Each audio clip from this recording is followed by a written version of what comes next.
get a Dyson, they said. It cleans good, they said. Well,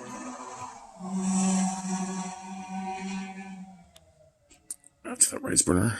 Okay, so you can take the thing out, but it's pretty hard, and you have to get it in between that belt, which is pain. This just goes in the back.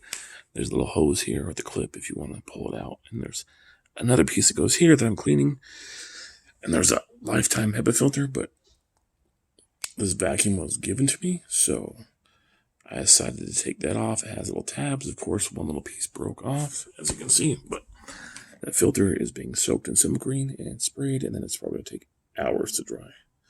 The gas gun here is kind of not that great, but I'm not going to bother buying a HEPA filter because that probably costs as much as a new vacuum. So I wipe this part out, which is where the little spinning thing goes, and then I'll clean that spinning thing up, try and get it back in this belt thing, which is a pain. To put the whole thing in there, which is kind of a pain, but nonetheless, you're going to have to clear out this thing, hose, which I'm sure you can also take off some fancy Dyson way. I don't know how, but, you know, probably should have looked at the directions for this, but it was pretty easy. I mean, just these pieces came off. That came off easily, but I was looking for a way to take the whole tray off. That way I can just soak the tray, but I don't think that's possible. So it's clean enough, and I got to clean out the canister next. So I guess it's as good as a Dyson can get. All that was in the hose, which there's a HEPA filter here, which is that big round thing that's being cleaned. It's got somewhat directions here, but it just tells you how to put in the canister, which is pretty self-explanatory.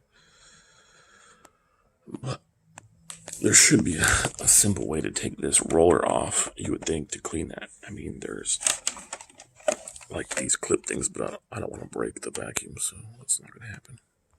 You'd think there'd be like a tab, and it looks like there's kind of a tab for something here, but this vacuum's are really old and the plastic's getting pretty brittle, so we just cleaned it as much as possible.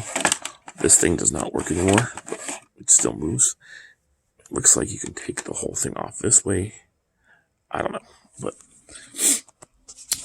clean out this. There's also a filter in the canister you gotta clean out. There's two filters, so you empty out the canister, separate it, clean the filter. So there's basically two filters to clean. So I guess that's going to take another 20 minutes and then basically just let it dry.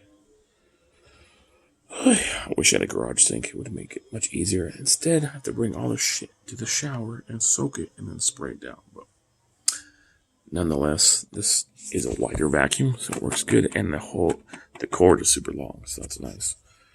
But seal of approval. It's got a HEPA filter, but I bet you that HEPA filter is probably like $40.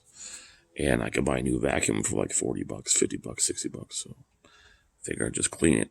I mean, you're not really supposed to clean it, but it's better than it was. So fun days and Sundays.